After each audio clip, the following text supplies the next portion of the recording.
So once again, welcome to the webinar LPFM for the long haul.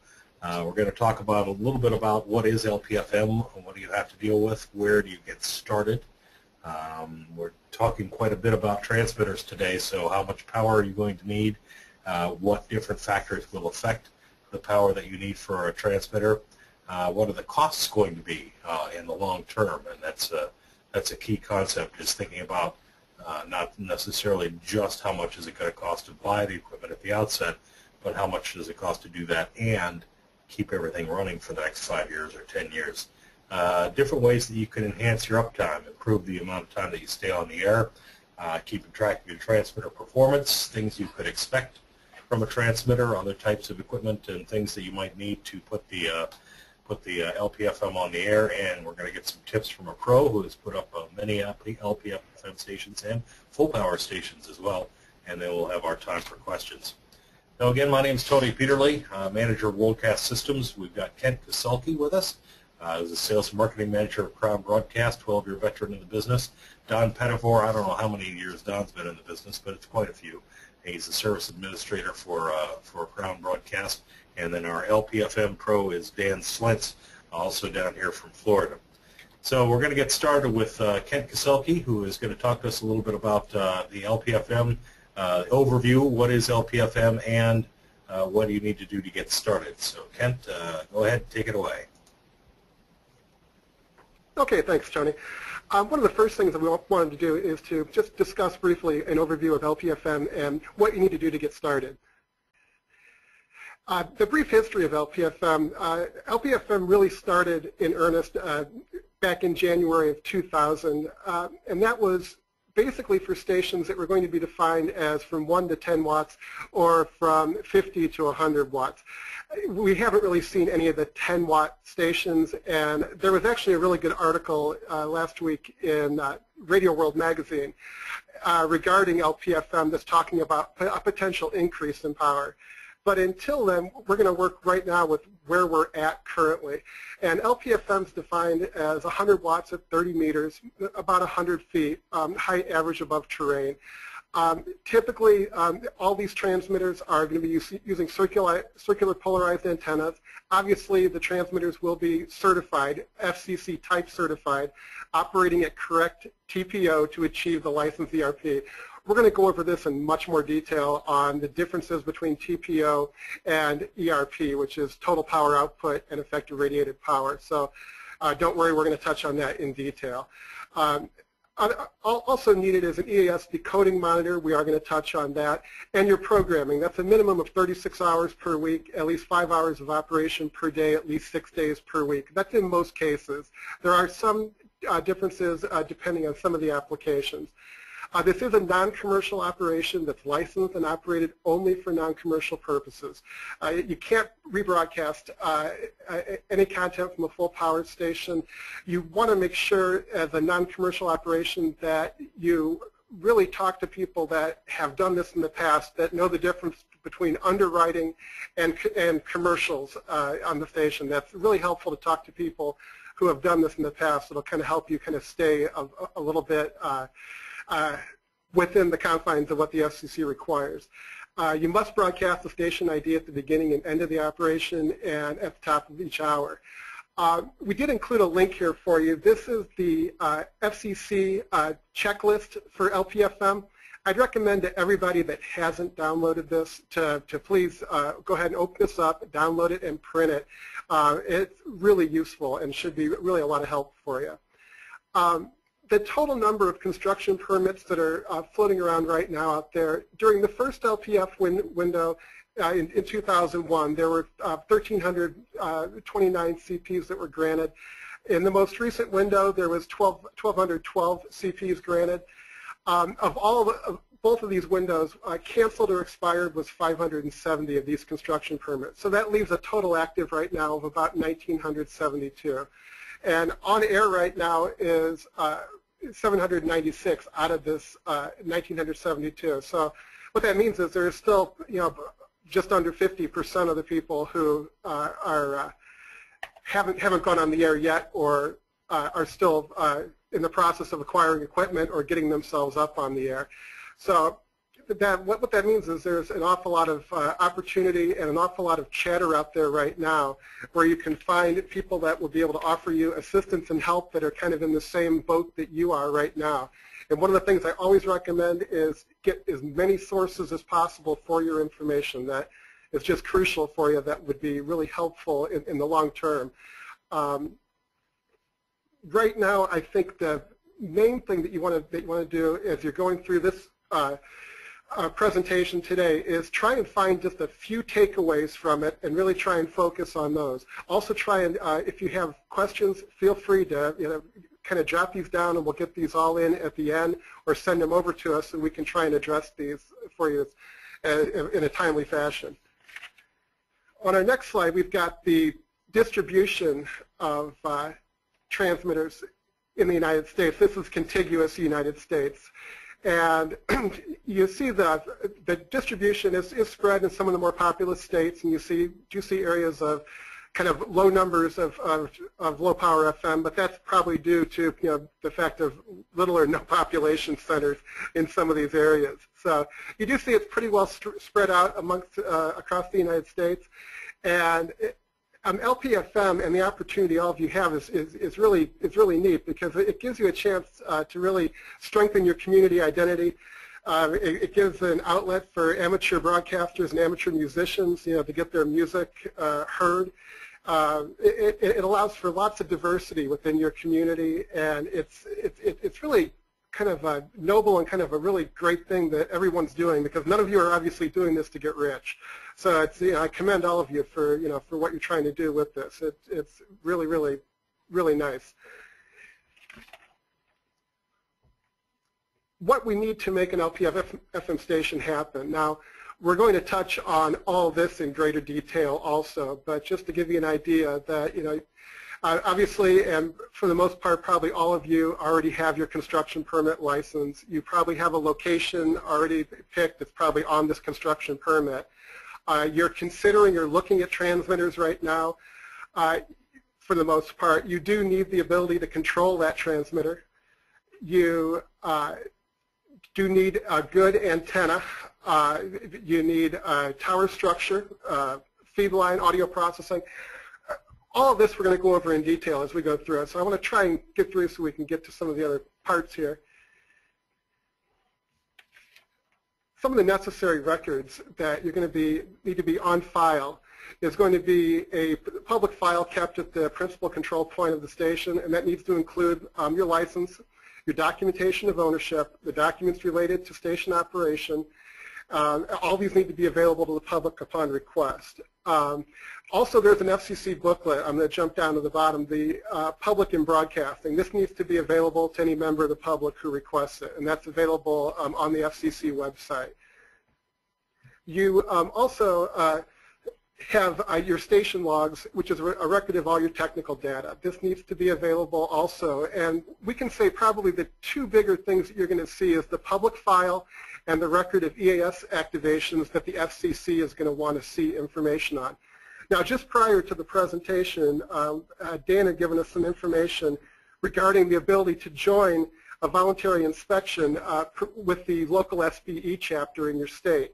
Now, this isn't free, but what this essentially does is it makes sure that your station's compliant. It only takes about 4 hours. And actually what they'll do is they'll come back and they'll tell you where you were non-compliant and what this would have cost you if you were having an actual FCC inspection. So I think it's hugely important that all of you, contact your local SBE or contact us afterwards and we can try and help you with that. This seems like a really, really good idea, and I really thank Dan for pointing that out to us because I wasn't aware of it.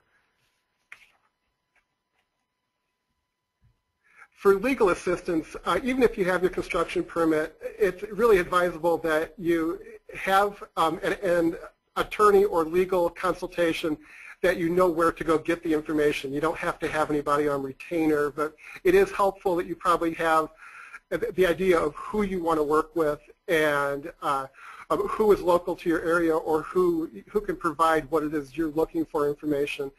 They're going to help you with your interference claims, challenges to non-commercial status, indecency or content complaints, and ensure your legal compliance. Also, and kind of along with this, is you possibly might be contacted by a local engineer from one of the larger stations, whether it's Clear Channel, Cox Media, CBS, that may call and just kind of want to talk to you a little bit and maybe see what your station is all about, or potentially just has some questions for you. My recommendation in most cases is these are just people who are trying to kind of protect their own territory a little bit, but also are maybe genuinely interested in the content and what you're going to be able to provide to the community. My recommendation in most cases is be courteous, be friendly, invite them over for a tour. These people might be your first line of support if you ever do have an issue locally that can get to you before any other service and support would be able to get to you. So I'd recommend that you probably stay friendly and on good terms with all those folks.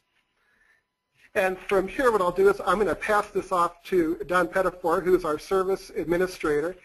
He's got over 15 years of experience in broadcasting.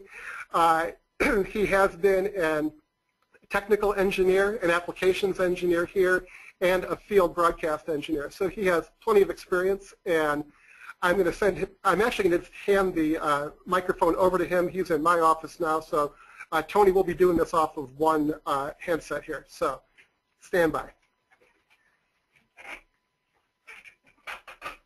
All right, welcome everybody. Thanks for the patience here.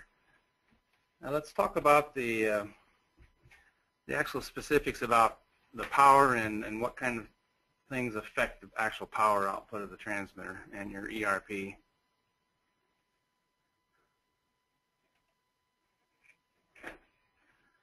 The transmitter is probably going to be one of the most important pieces of equipment that you want to consider for purchase. It is the heart of your station.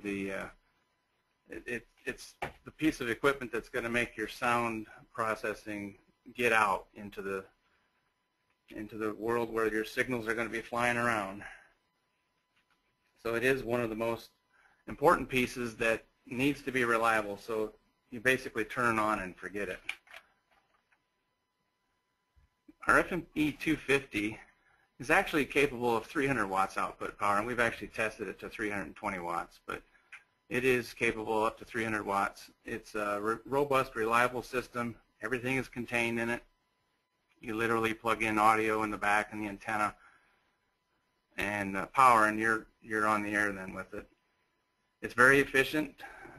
It contains a switching power supply in there, which is, we did a lot of research on switching power supplies. A lot of people are kind of scared about those kind of things, but we found some really good, reliable supplies that have lots of headroom built into even those. And those, since they're switching supplies, they're very efficient as well. We do have the direct-to-channel digital exciter as well built into it. It's a compact 2-rack unit design, lightweight, and even up to a 10-year warranty available on this product. Besides the product itself, you'll also get full service and support from right here in Elkhart, with further support from Tony and the guys down in Miami and even over in France. And one other thing that didn't actually, that we want to make sure you know, is that these units go through not only at the initial build stage complete proof of performance reports, but we also do the same thing here before it leaves our factory. Let's talk type certification versus type verification. Type certification is a transmitter that is actually certified or tested by a third party to meet the FCC criteria, which is confirmed by the FCC. Even the FCC can do the testing. And the product tag will offer this type certification number. Verification is where the manufacturer tests each unit to meet the FCC criteria, and then they give the data to the FCC, which is kept at the manufacturer. The product tag will also have an FCC identification number on it for that type of certification or verification. But one thing that the LPFM requirements is that your transmitter is certified, and our FME 250 is. We actually also have the 350s, 750s, and 1 kilowatts that are also certified. And failures to use certified transmitters for LPFM use can result in some fines. Now, the guys mentioned earlier TPO and ERP. TPO stands for Transmitter Output Power, or Power Output. This is the actual RF power produced at the transmitter, which will be affected by line loss, antenna loss, or gain. And the TPO was very rarely ever the ERP. And the ERP stands for Effective Radiated Power, which is the actual power radiated by the antenna, which can be affected by the TPO and the line loss, the antenna gain or loss.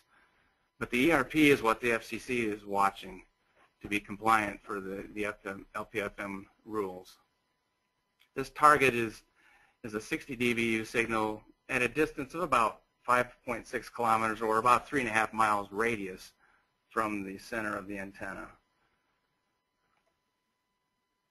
Some of the things that can affect ERP and what it takes to get to that from your transmitter. Well, the antenna, the feed line that feeds the antenna, and the length between the two.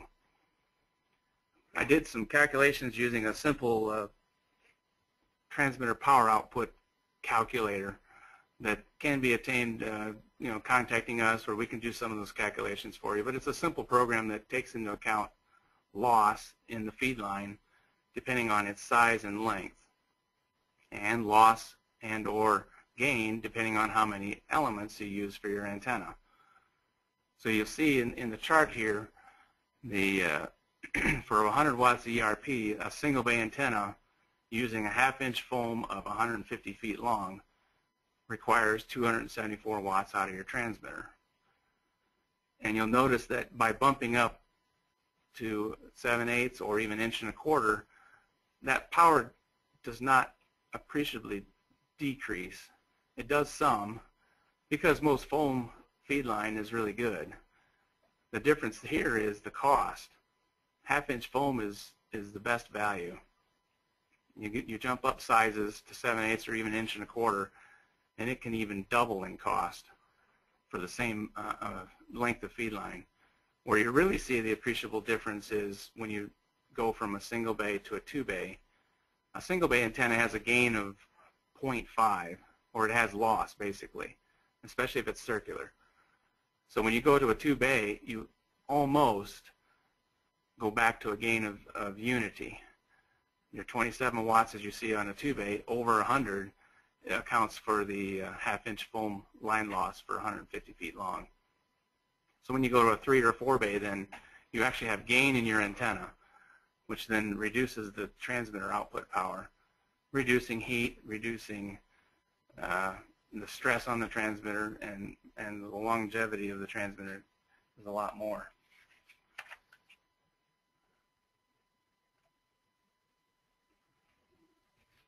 Okay, the antenna and the feed line, you want to look for a good antenna for good range and quality. Circular polarized antennas mean that they divide the signal equally in the vertical and horizontal planes. Just imagine your car, and most cars have antennas that are sticking straight up and down. That's vertical.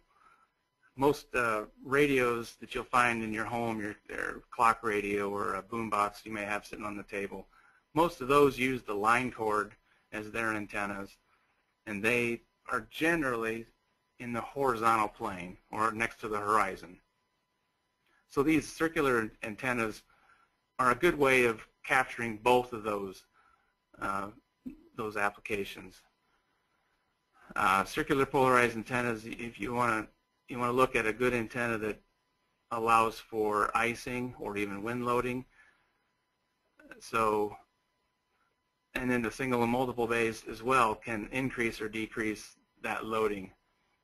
Loading is a big issue when you're trying to rent on a tower.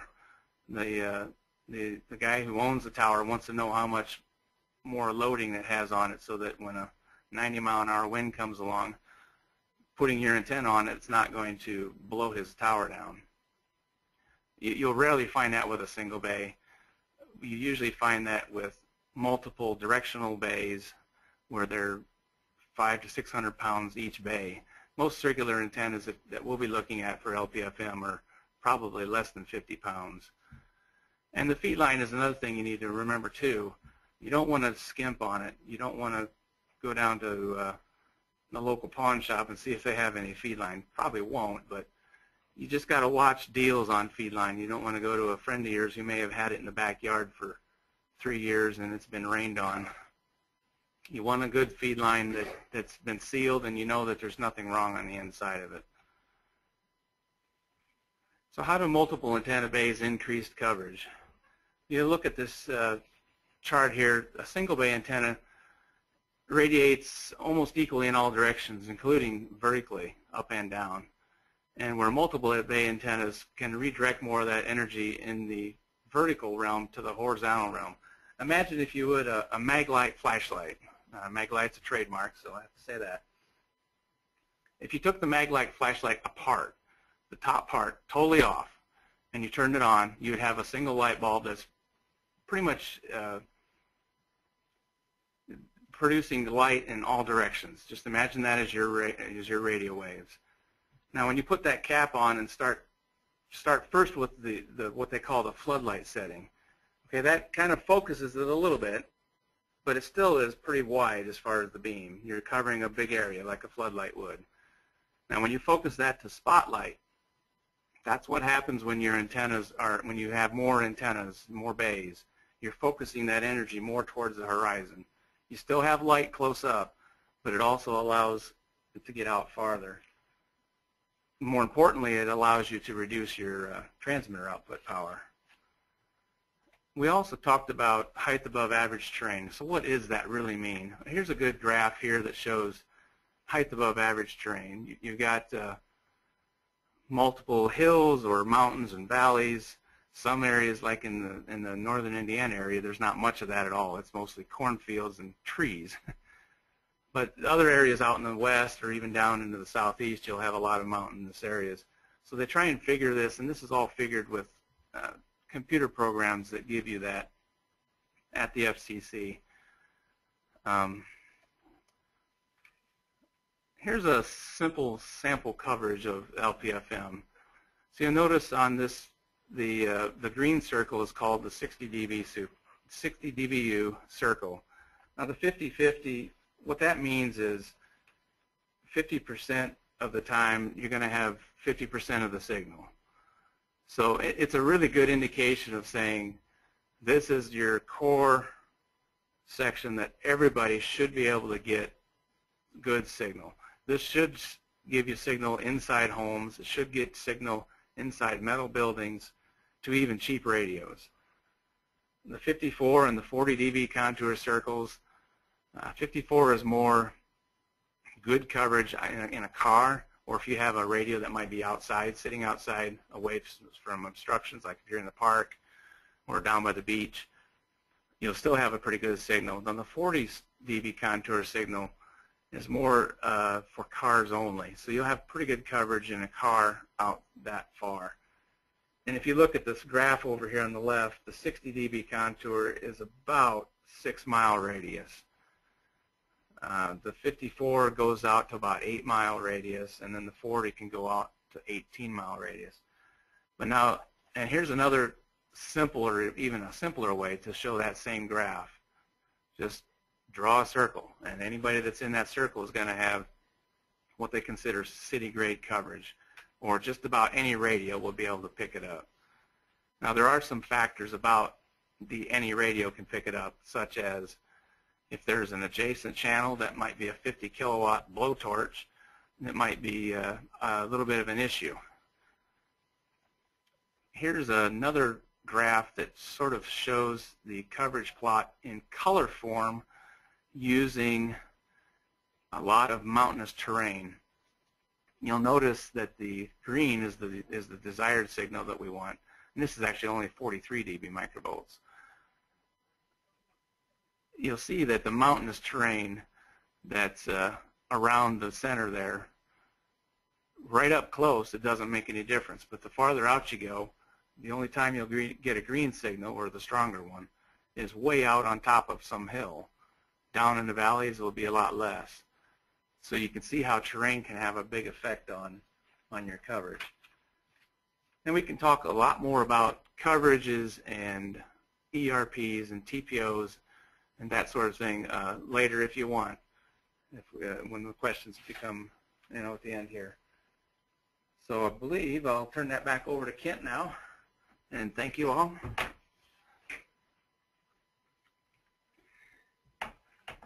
Okay, thanks, Don. What I'm going to do is I'm going to go ahead and take this.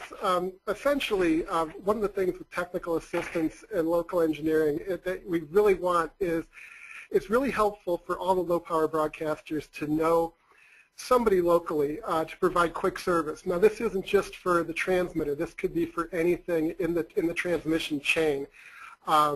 A lot of times it's your cheapest and most inexpensive part, cable, connector, wire that gives you the most trouble and that can cause noise in the system. Your sound quality is only really as good as your weakest link. So it's really helpful, and I recommend that you join the local SBE, that you talk to other broadcasters, attend regional shows, and do some looking around online. You're going to be able to find good people that are going to be willing to help you at really pretty reasonable costs. These people are, again, in this industry because they really do truly love it, and you're going to find people that may even, for an LPFM station, may even be able to offer some of their time at even a discounted rate to try and help you.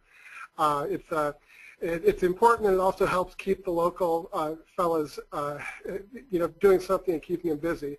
Now, obviously, if it's a service question on the unit, we want you to contact service for whatever product it is, whether it's the transmitter or any other piece of equipment. Contact the appropriate people.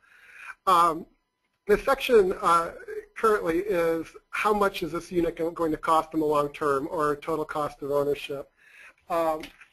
Your transmitter essentially is going to be one of the pieces of equipment that's going to use probably a good portion of the power at your station.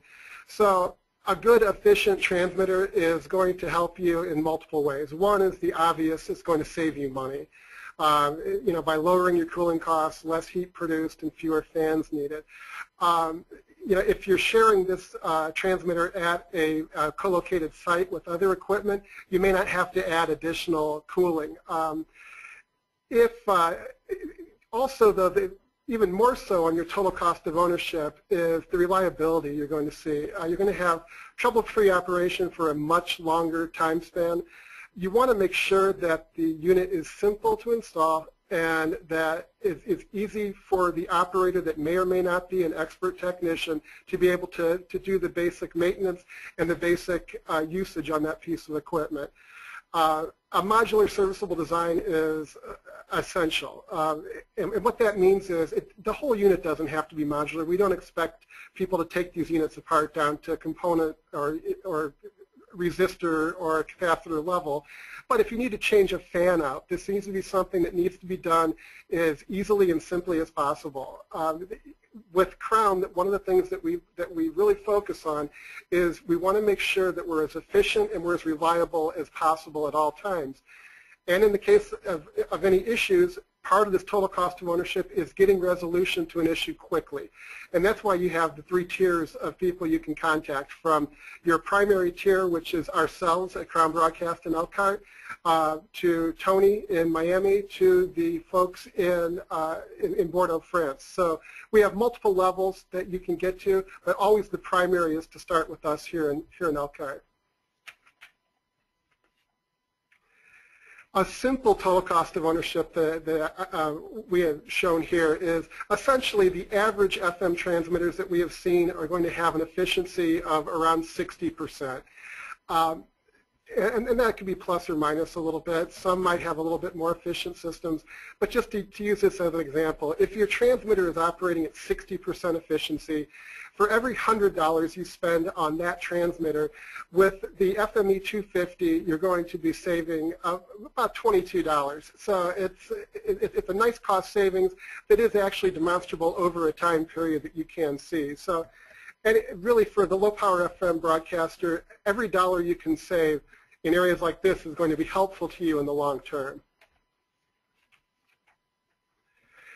The benefits you're going to see of efficiency, we've hit on these already, but you're going to have the savings in electrical power. The less heat means greater reliability, lowers cooling, greater uptime, and longevity. That's the main things that you're looking for. Your total cost of ownership is going to save you some money, but also it's going to keep you on the air where you won't have to worry about it. It'll be something that you can basically just kind of turn on and forget about. So, with that being said, I think I'm going to transfer you over here to Tony. All right, thank you, Kent. I appreciate it, and some excellent information there from both you and Don. Yeah, efficiency can save you in a number of ways. So now we talk about another thing. On LPFM, any radio station, the primary duty of that radio station is to serve the public, and you serve the public by staying on the air. So what are some ways that you can help increase your uptime, make sure that your station stays on the air as much as possible? Well, obviously, you want to buy quality products, especially the key components like your transmitter. So, highly reliable systems, experienced transmitter designers. You don't want to go down to Bob's Flower Shop and Transmitter Shack and, the guy at Radio Shack has a design that he homebrewed.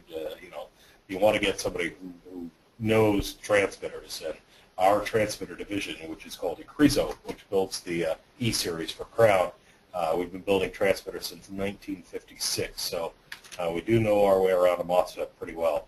The direct-to-channel digital modulator is a big, big plus. That really gives a great audio signal with a high fidelity.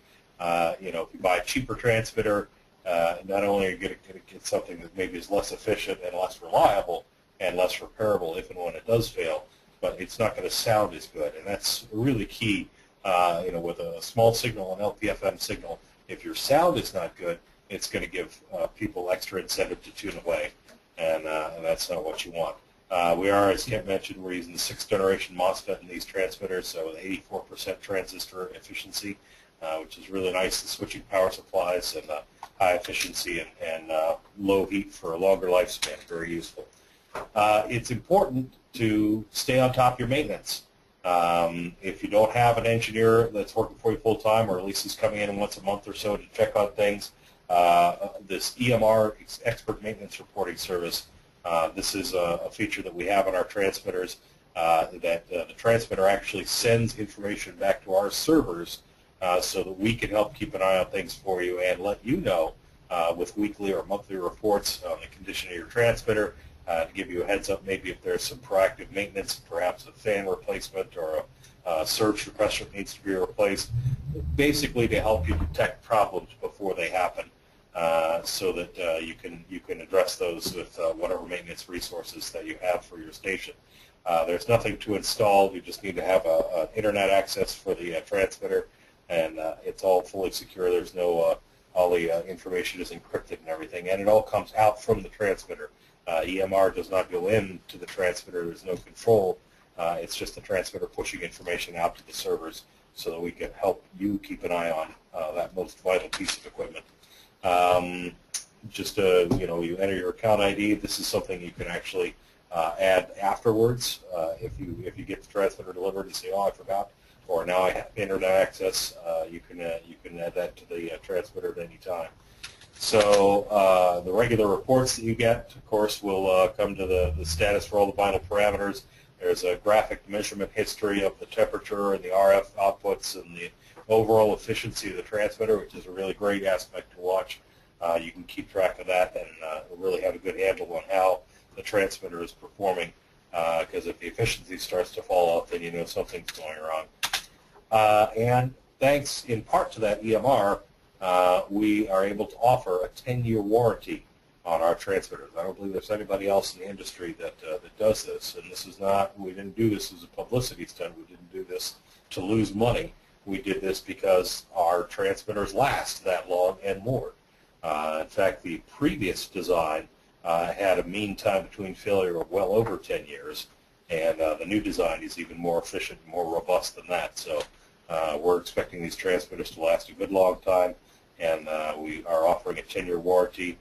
You have to subscribe to the EMR package for at least 1 year, or with the new FME 250 from Crown, that is free of charge for a limited time only. So a 10-year warranty is a great thing to have on a transmitter.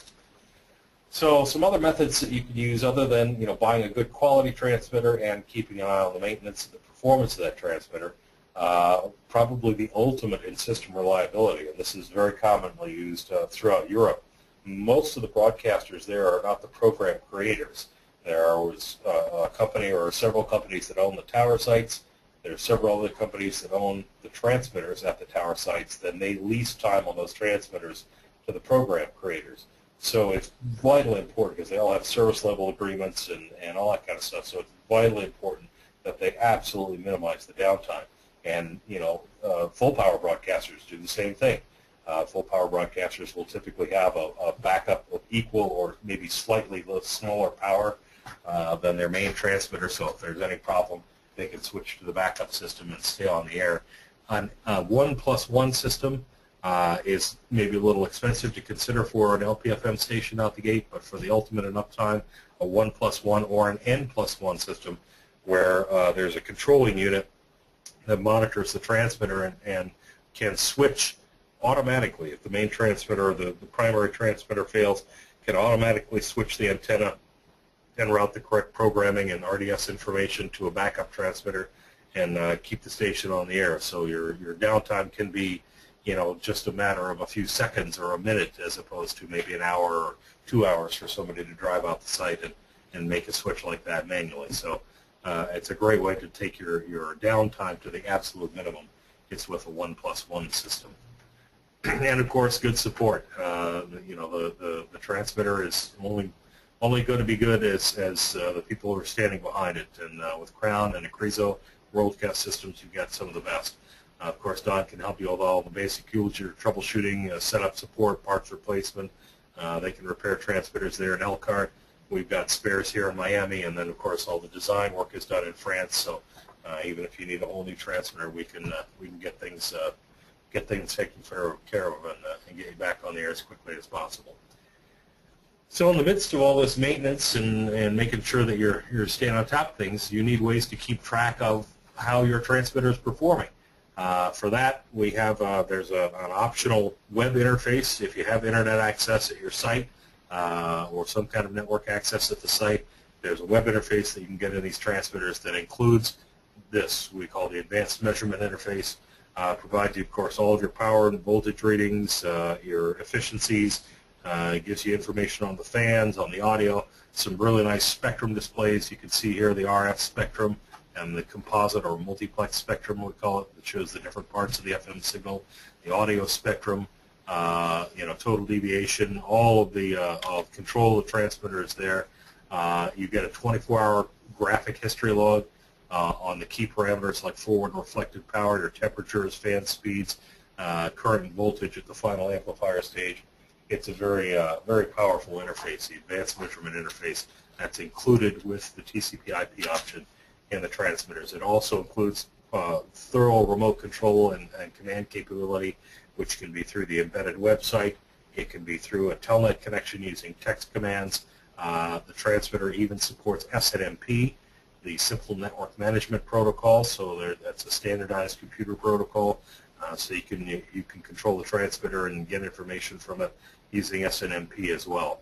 There's a thorough event log and just all the great, the key information that you need for the transmitter. So those are sort of the basics of getting it up and keeping it running. But what about the other stuff? A radio signal is more than just the transmitter and the music. There's also RDS, the radio data casting system, which can put your call letters or even the artist and title of the song that you're playing on the air. That is built in to the FME 250 full system, all of the E-Series. If you get the full system, you've got built-in RDS, so you don't have to worry about a separate RDS controller. All the data, the whole signal is generated by that digital, direct-to-digital modulator in the transmitter, so it's as clean as could be. You also get, with that TCP/IP interface, built-in audio backup. There's a micro SD card on there that you can put whatever audio files you want on it, and that can play backup audio in case your main audio feed to the transmitter fails. There's an internal surge suppression. Of course, grounding is very important, and Dan's going to talk about that here in a minute. But the last line of defense is a surge suppressor inside the transmitter itself to block any rogue voltages from doing any serious damage. In addition to the transmitter, of course, you're going to need some other stuff along with this. Audio processing is good. The audio processing controls the levels of the audio signal going into the transmitter, so that it makes it sound nice and loud, makes it very apparent to the listeners when they tune in, keeps you from overmodulating, which is illegal. We offer a processor called the Digiplexer, one of the most powerful in the business. It's available in 1-band, 2-band, or 4 audio bands. It can really do a great job with your audio processing. Audio codec, if your transmitter is not at your studio, if they're not co-located, you need a way to get your audio from the studio to the transmitter site. We have audio codecs that can send that over public internet connections or T1 or ISDN, whatever type of connections that you have. You can also stream audio from sources like Shoutcast or RTP servers. Remote control and monitoring. Of course, the transmitter can control itself, but you may have other things at the site, maybe a smoke alarm, or maybe you've got a contact closure on the door so that you know if somebody goes into the transmitter site. Temperature readings, other environmental sensors, other equipment at the transmitter site. So remote control and monitoring can be another useful thing to have at the site. Most of these types of products can be controlled either through a network connection or using the touch tones on your telephone. And again, the gist of it is it's all about minimizing your off-air time. So it's keep it on the air as much as you can. Automation software. Many different flavors of this available, but basically something that you can load into a computer and create playlists and play audio files back that way. If it's a music station, if it's a talk station, you might use an automation software to include liners or sponsoring announcements, underwriting announcements, and things like that. Real key item here, this is a legal thing, you've got to have an EAS CAP encoder and decoder. Common Alerting Protocol, that's what CAP stands for. EAS is the Emergency Alerting Service. You've got to have one at your LPFM site. There will be one or more stations, full power stations in your area that you must monitor, and you must be able to receive and decode the messages that they send and log those. So they are going to test at least once a month. You've got to have those in your log. If the FCC comes to inspect, you need to show that you are receiving the tests from the originating stations. You're also required to test your own EAS system once a month, and basically it's a way that if anything really serious happens, they've got a way to daisy chain and broadcast the audio from a single point through the originating stations around the country and basically put the president or whoever on the air across the country on every station. So you could purchase, or you could purchase a capped EAS converter. Lots of different options are available on that. Power protection is also a great thing to have, a UPS or some other surge suppressor external to the transmitter, antenna and feed line protection, grounding, protection against lightning, and of course whatever studio equipment, microphones, monitor speakers, music sources, amplifiers, mixing boards, and all that sort of thing are going to become a part of that, the whole LPFM build. So we're going to hand it over now to somebody who's been there and done that, a gentleman by the name of Dan Slentz. Dan has been putting up full power Class C FMs, LPFMs, all kinds of stuff for many, many years. He's a little like me and Barry Thomas, one of the few broadcast engineers that also has come up through the talent ranks. You'll hear there's some guys that cross the river and are both engineers and voice talent. Dan, it's one of those. a number of notable accomplishments. He was one of the co-authors on the LPFM 2014 ebook for Radio World. So Dan is definitely somebody who has been there and has made it happen, and I'm going to hand it on over to him now. Dan?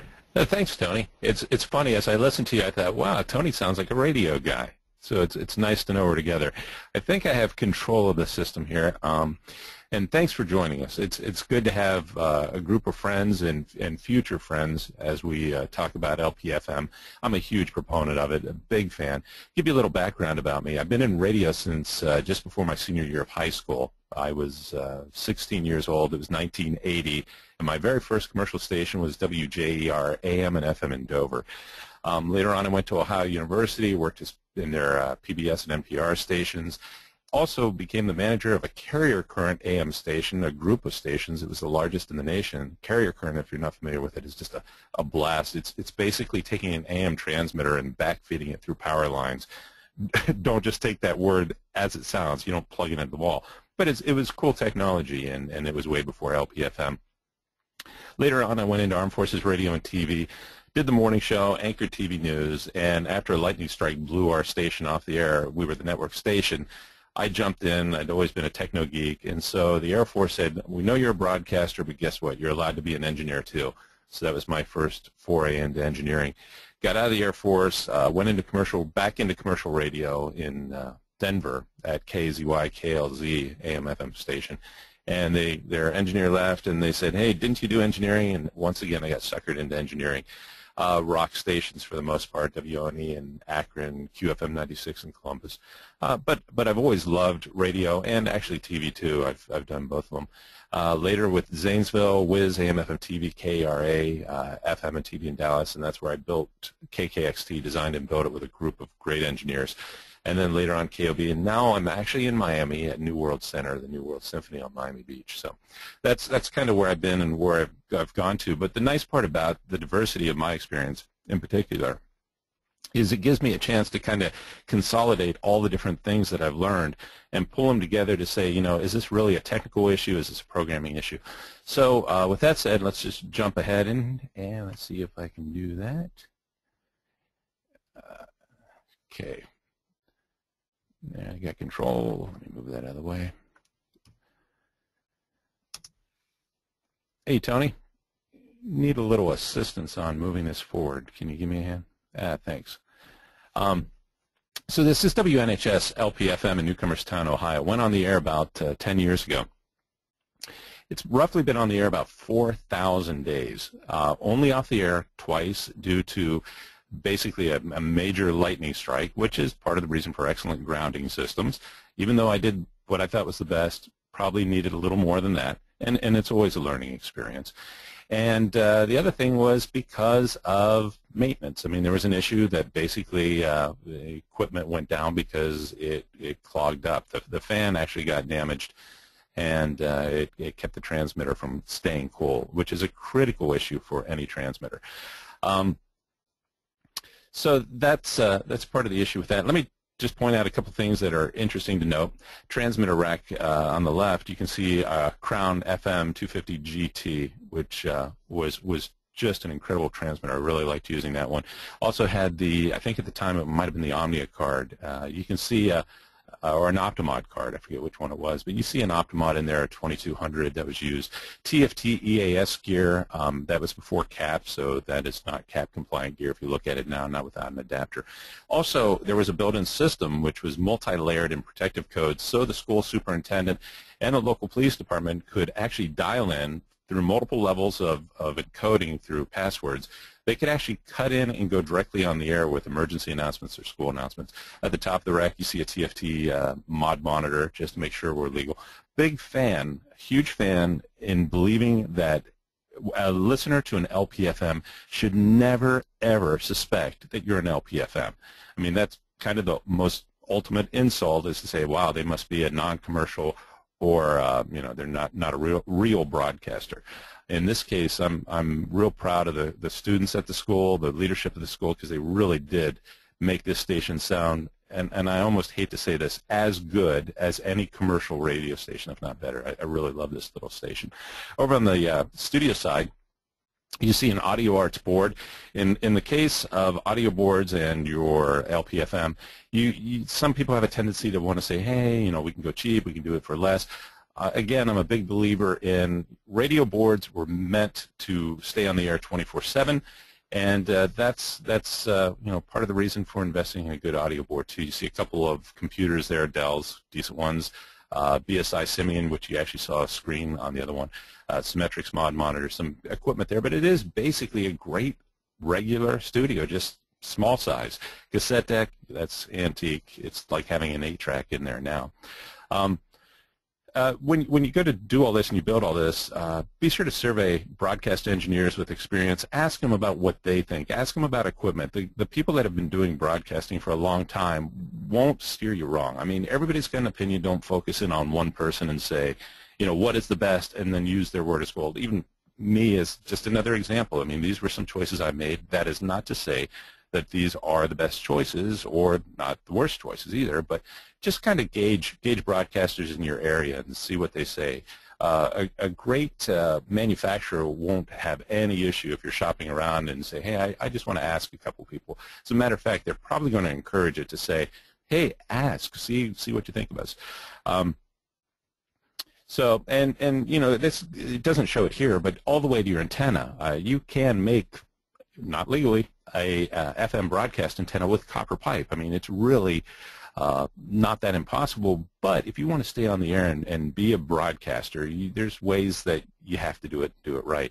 Again, the antenna, transmitter, transmission chain, that's critical. I mean, you wouldn't go to Walmart to buy a pacemaker, so that's kind of how I feel about those things. Just be very aware of what you purchase. There's some less expensive transmitters on the market. There's some more expensive ones. The most expensive are not always the best. The least expensive are not always the worst. Again, shop around. The old expression, though, and I'm a big believer in this, you get what you pay for, is often very true. WNHS-FM is Newcomers Town, licensed to the school system. The tower was constructed next to the building. It's built by a local tower manufacturer. It saved a lot of money in that respect, and they've built towers for years. They donated, and never been an issue with it. That was a way that we were able to save money. It did not affect any part of the transmission. The antenna was a Jampro half-inch Andrews cable, and all that really stacked up. Now, one place I would really suggest that you might want to save money is look at the racks in those pictures. Both of those were free, but if you have to buy racks, the first thing you find out is they're about $800. Second thing is they're a pain and expensive to ship. So you can save money. Any of your local TV stations, as a TV broadcaster in the past too, I can tell you we probably had 10 of them sitting beside the building gathering rust. Most stations have a bunch of them. Even some of the radio stations still have a few laying around. So grab them, give them a nice coat of satin black spray paint, and you're going to save yourself a ton of money. And then in the studio, you also notice the RE20. Big fan of having a good mic. I mean, it's important that you reproduce, but then on the flip side, you see down here the guest mics to the right of the main mic. They're not used very often, so one place to save money is to just go with a 57, Shure 57, I think, or 58, any one of the less expensive mics, but big believer in going with a good mic on that. This is KKXT in Dallas. Now, this is a non-commercial station, but it is a Class C, so a huge amount of power behind it. It's owned by North Texas Public Broadcasting. Went on the air about 4 years ago. It's a AAA station, which is an adult alternative format. The thing about this station, which is kind of cool, is it is a complete audio over IP, or AOIP station, which means pretty much all the audio, digital, uncompressed, running through Cat5e cable or Cat6.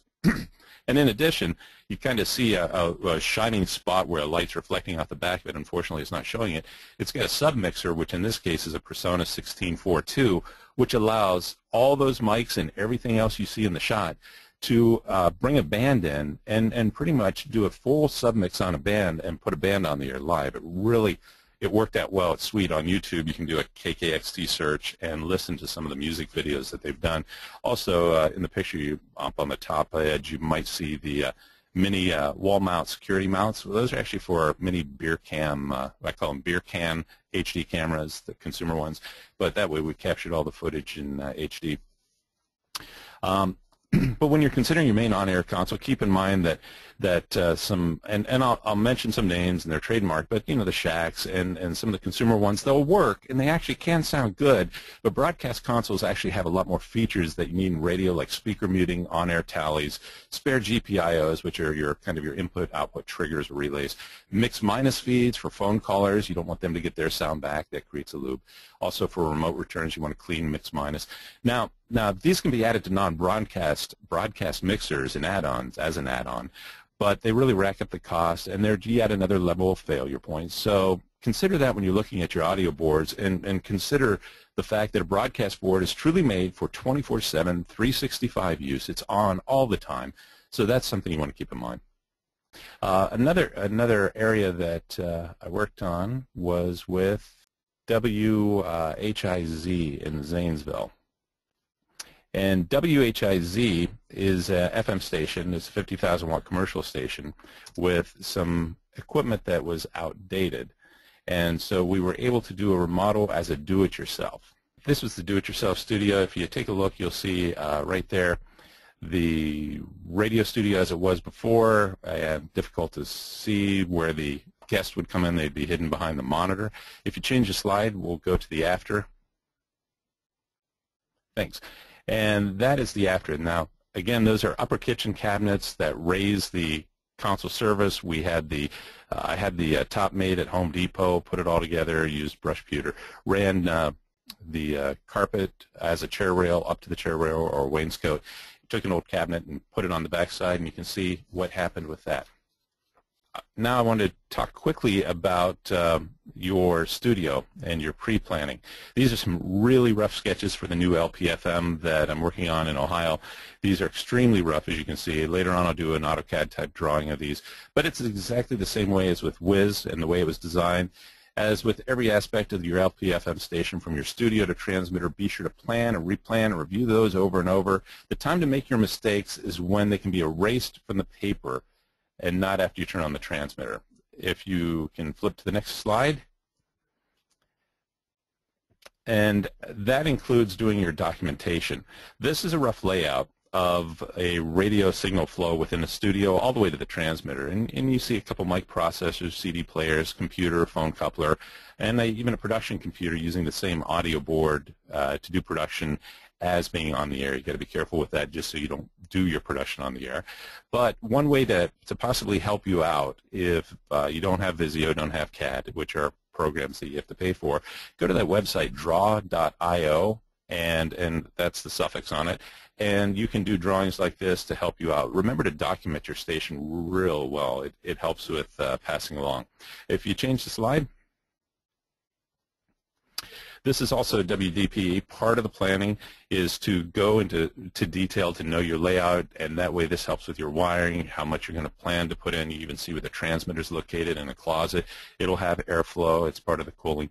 So I wanted to point this out to you again as an example of all your pre-planning. Just don't be afraid to go overboard. I can honestly say that any station, radio or TV I've ever worked on, I've been able to walk through it in my mind here at the station because I've just gone overboard with the planning.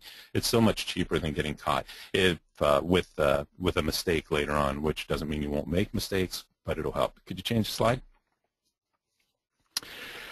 As Tony mentioned, one of the best practices is grounding. And you know, you can see by the slide how much we want to stress that. Consult with electricians in your area, consult with other broadcasters, but basically I spoke with David Gates of Cesium Communications in Dallas when I was doing some work with LPFM to find out what they're doing with the full power stations, and he's saying that they frequently ground multiple times on the coax to the antenna using the proper grounding kits that you can get from the antenna or the coax cable manufacturers. Andrews has them, and I'm sure whoever else makes them has them. But you want to go through and just go ahead and get crazy with your grounding. There's also some great isolation devices. You can use APC power supplies to buffer any issues, also to catch anything coming in on Ethernet, cable modem, anything that you use, anything that connects you to the outside world, telephone, broadband internet, DSL, cable, all those are potential sources for lightning to get in. And don't forget, you're sitting on the world's best lightning grabber called a tower, an antenna. That thing's looking for lightning and reasons to shut you down. So get heavy duty with your grounding, and that will prevent a, what's the old expression? Pound of prevention is worth and something like that. Yeah, you get the point. That the prevention up front is going to be what really saves you. Can we change the slide? I know I'm running a little late and I'm trying to speed up here. Basic maintenance and upkeeps. One of the things I mentioned is keeping the filters clean, air intakes clean. Anything that runs warm, you want to keep as cool as possible. Now, I found a little trick that works real well with any kind of equipment is turn it on, leave it on for a day, put your hand on top, put your fingers on the front of it. Of course, if it's a transmitter, never run a transmitter without a dummy load or on the antenna, and with programming, of course. But if you feel heat building up on it, you want to give it some space when you rack mount it. Let the air flow around it. If it has a fan and front to rear flow, make sure those things stay clean and open. That's great prevention.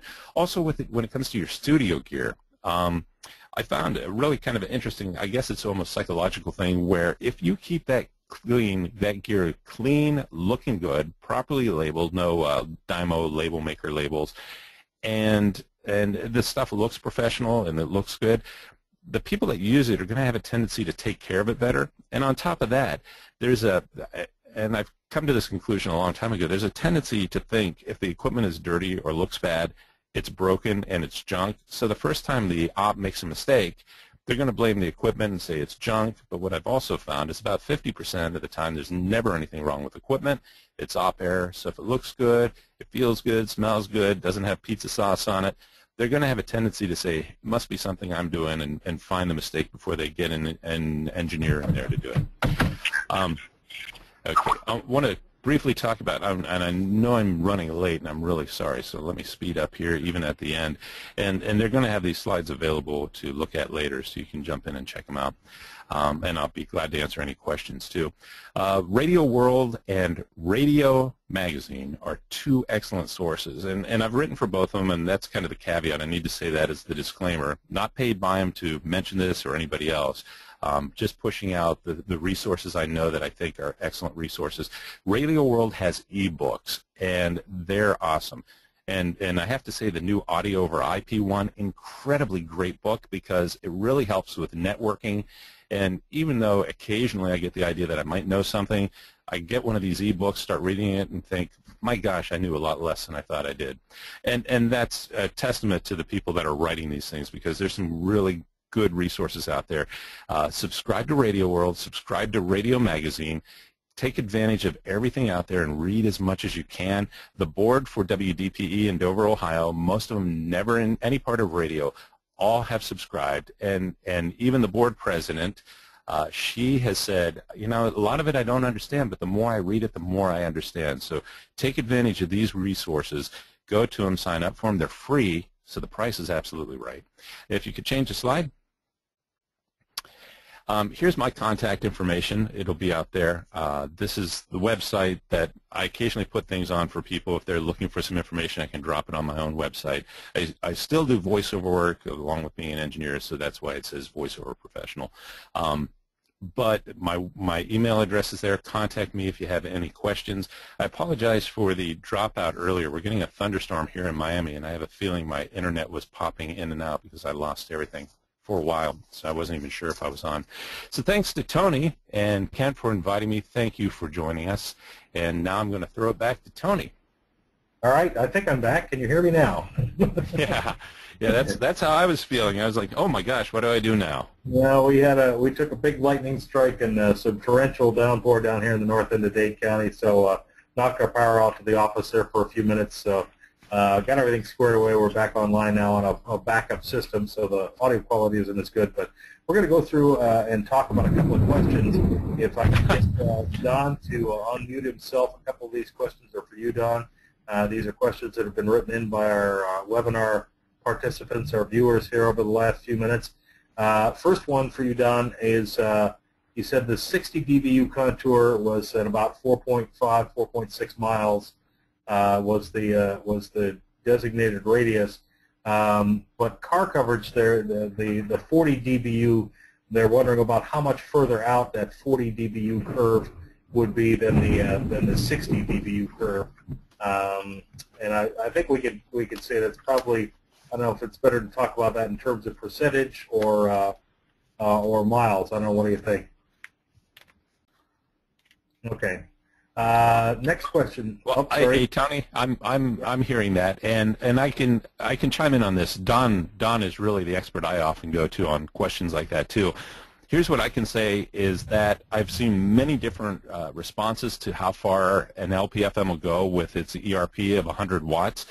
And the one thing that is consistent is you will not know what it's going to do until you light that thing up. And an old engineer at Ohio U once said it stands for, and I'll use a nice word, freaking magic. And he said no matter what you think you know, you'll find out. So I've had some people say we go 20 miles. I find that incredibly hard to believe, but somehow they're telling me they do. What my rule of thumb seems to be that I've found with most of the broadcasters in Ohio's that are LPFMs is they really seem to get out about 6 miles, and then there's a cliff. And Ohio has a lot of hills and terrain on the east side of the state. So hopefully that helped a little bit with that question. Okay, yeah, it certainly does. I appreciate it, Dan.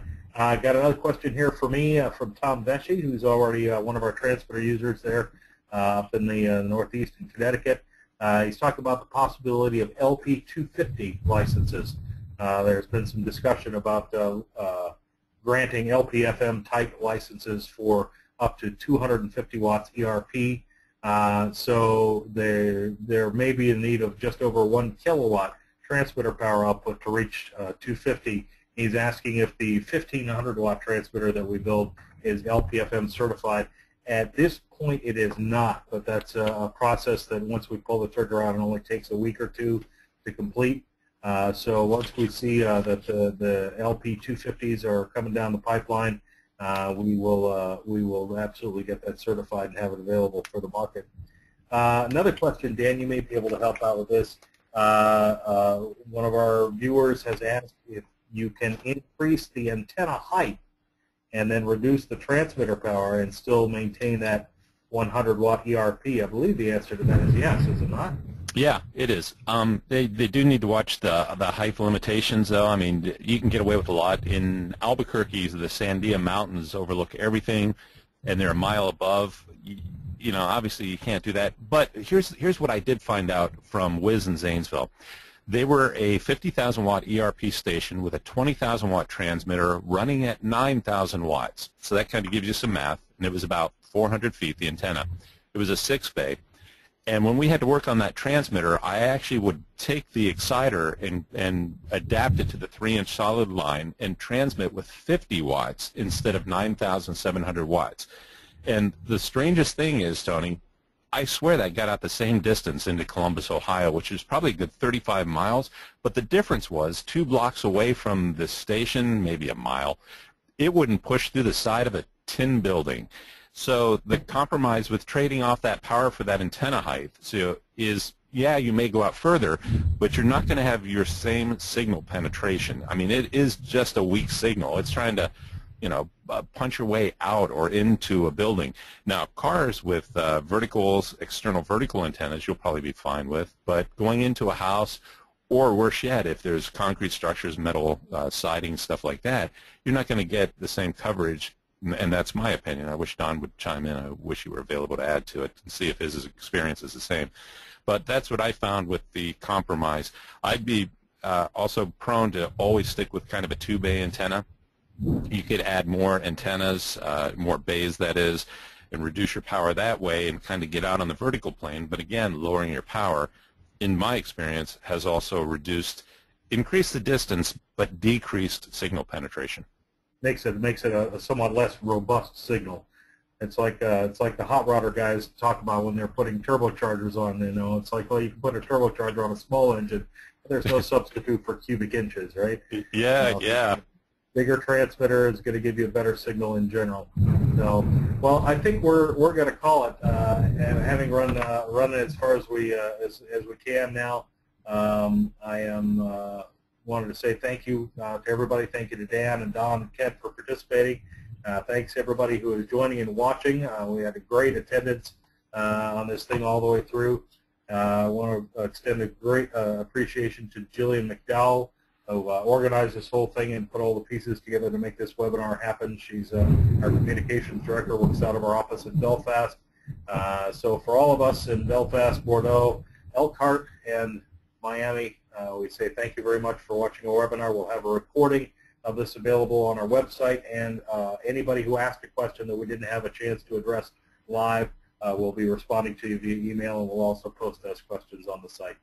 Thank you one and all for attending, and have yourself a good day. If you're in South Florida, try and stay dry.